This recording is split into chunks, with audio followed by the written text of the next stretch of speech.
الحمد للہ رب العالمین والصلاة والسلام علی سید الانبیاء والمرسلین اما بعد فاعوذ باللہ من الشیطان الرجیم بسم اللہ الرحمن الرحیم۔ خواتین کے اعتکاف سے متعلقہ مسائل پر مشتمل آج دوسرا لیکچر ہے۔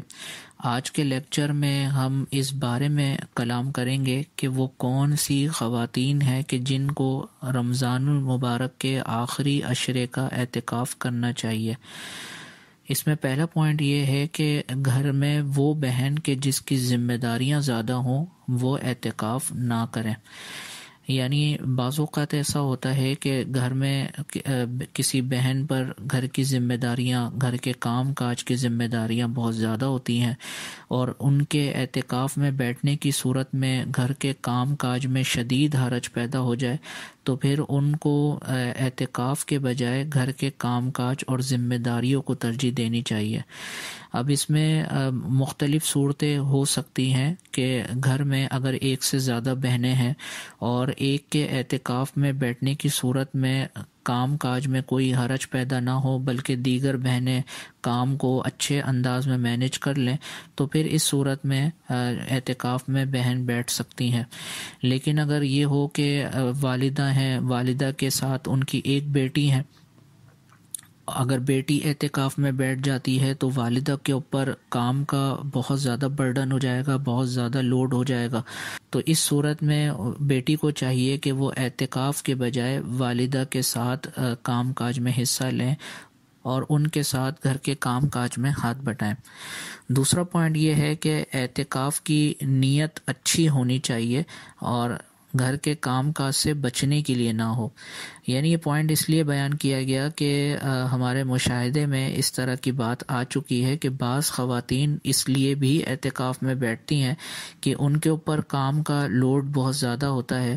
تو وہ ان کے ذہن میں کہیں یہ گوشے میں بات موجود ہوتی ہے کہ اعتکاف تو ایک ویسے ہی ایک عظیم عبادت ہے، تو یہ عبادت کا ثواب بھی حاصل ہو جائے گا اور ساتھ ساتھ جو کام کا لوڈ مجھ پر رمضان المبارک کے دوران تھا اس سے بھی تھوڑی بچت ہو جائے گی۔ تو یاد رکھیے گا کہ الامور بمقاصدہا، یعنی امور جو ہیں معاملات اپنے مقاصد کے ساتھ ہوتے ہیں، یعنی انسان جس نیت سے عمل کرتا ہے اس کے مطابق ثواب یا عذاب کا ترتب اس کے اوپر ہوتا ہے۔ اگر کسی عبادت کو بھی اچھی نیت کے ساتھ نہیں کرے گا بلکہ اس کے پیچھے اس کی بری نیت پوشیدہ ہوگی تو اس عبادت کا بالکل بھی ثواب اس کو حاصل نہیں ہوگا۔ تو یہاں پر اگر کوئی بہن ایسی ہے کہ اس طرح کا نیت ان کے دل میں کہیں موجود ہے کہ 10 دن تھوڑا کام کاج کے سلسلے میں سکون مل جائے گا، اور گھر میں اگر کہیں کوئی بھابھی ہوں تو ان کے اوپر کام کا لوڈ آ جائے اور وہ دل میں خوش ہو جائیں، تو ایسا بالکل بھی نہیں ہونا چاہیے۔ اس نیت فاسدہ کے ساتھ تو کسی صورت 10 دن کا اعتکاف کیا 100 دن کا بھی اعتکاف کر لیا جائے تو کسی صورت اس اعتکاف کا ثواب نہیں ملے گا۔ تیسرا پوائنٹ یہ ہے کہ جس کو اعتکاف کے مسائل کا علم ہو وہی بہن اعتکاف کریں، کیونکہ کسی بھی عبادت کو کرنے سے پہلے اس کا علم حاصل کرنا فرض ہوتا ہے۔ تو لہٰذا اگر کوئی بہن اعتکاف کرنے کا ارادہ رکھتی ہیں تو ان پر لازم ہے کہ وہ پہلے اعتکاف کے مسائل سیکھیں، کیونکہ جو بغیر مسائل سیکھے اعتکاف میں بہن بیٹھیں گی تو وہ کثیر غلطیاں کریں گی اور ان غلطیوں کا تعلق گناہ سے بھی ہو سکتا ہے، تو ثواب حاصل کرنے کے بجائے الٹا نامہ اعمال میں وہ گناہ لکھواتی رہیں گی 10 دن تک۔ تو اس کے لیے ضروری ہے کہ وہ اعتکاف میں بیٹھنے سے پہلے ہی کسی صاحب علم سے اعتکاف کے مسائل سیکھ لیں۔ ہماری طبیعت بھی کچھ اسی طرح کی بن چکی ہے کہ ہمارا جوش ہمارے ہوش پر غالب ہے، یعنی جب ہم کسی چیز کی ٹھان لیتے ہیں کہ ہمیں یہ کام کرنا ہے تو ہم وہ کام اس انداز میں کرتے ہیں اور اس جلدی میں کرتے ہیں کہ اس کا علم بھی ہم حاصل نہیں کرتے اور پھر اللہ تعالیٰ کی بارگاہ میں اس سے ثواب کی امید بھی رکھتے ہیں۔ جیسے خواتین محفل میلاد کرتی ہیں تو ان کا یقیناً ایک عقیدہ اور ایک اس نظریہ یہی ہوتا ہے کہ حضور علیہ الصلاۃ والسلام کی نعت خوانی کر کے وہ اللہ اور اس کے رسول کی رضا حاصل کریں گی، لیکن علم نہ ہونے کے سبب وہ میلاد کو محفل میلاد کو مائک پر پڑھ رہی ہوتی ہیں اور نامحرم تک ان کی آواز پہنچ رہی ہوتی ہے، اور ان کو یہ مسئلہ معلوم نہیں ہوتا کہ عورت کی آواز اگر نامحرم تک جائے گی تو وہ عورت گناہگار ہوتی ہے۔ تو اب اندازہ لگائیے کہ اگر کوئی گناہ کرے تو اس کو کسی نیک عمل کا ثواب کیسے حاصل ہوگا۔ تو یہاں پر بھی کچھ ایسا ہی ہے کہ اعتکاف کے اگر مسائل نہ سیکھے جائیں تو اس صورت میں نیکیاں حاصل کرنے کے بجائے الٹا گناہ نامہ اعمال میں آ سکتے ہیں۔ بلکہ ایسا بھی ممکن ہے کہ نامہ اعمال میں اتنے گناہ اعتکاف کرنے سے پہلے نہ ہوں جتنا اعتکاف کرنے کے بعد آ جائیں۔ تو اسی لیے جب اعتکاف کرنے کا ارادہ ہو تو کسی صاحب علم سے اعتکاف کے مسائل ضرور سیکھیں۔ اگلا پوائنٹ یہ ہے کہ جن بہن کے بچے بہت چھوٹے ہوں وہ اعتکاف ہرگز نہ کریں۔ اس کی وجہ یہ ہے کہ جب اعتکاف کیا جاتا ہے تو وہ اللہ تعالیٰ کا قرب حاصل کرنے کے لیے، ثواب حاصل کرنے کے لیے کیا جاتا ہے۔ تو جب توجہ ہی نہیں ہوگی عبادات کے اوپر اور تمام وہ معاملات کے جو اعتکاف سے تعلق رکھتے ہیں ان کے اوپر، تو پھر نہ اعتکاف کا ثواب حاصل ہوگا اور نہ اعتکاف کی فضیلتیں حاصل ہوں گی۔ تو چھوٹے بچے جن بہن کے ہوں وہ یقیناً چھوٹے بچوں کی پرورش میں، ان کی تربیت میں ان کی ساری توجہ صرف ہوگی، اور دوران اعتکاف اگر وہ ساری توجہ اپنے چھوٹے بچے کی طرف رکھیں گی تو پھر وہ کما حق ہو اعتکاف کی روح کو نہیں پا سکیں گی۔ اس لیے جن بہن کے بہت زیادہ چھوٹے بچے ہوں، دودھ پیتے بچے ہوں، 1-2 سال کے بچے ہوں، تو وہ اعتکاف میں نہ ہی بیٹھیں تو زیادہ بہتر ہے۔ اس کے بعد اگلا پوائنٹ یہ ہے کہ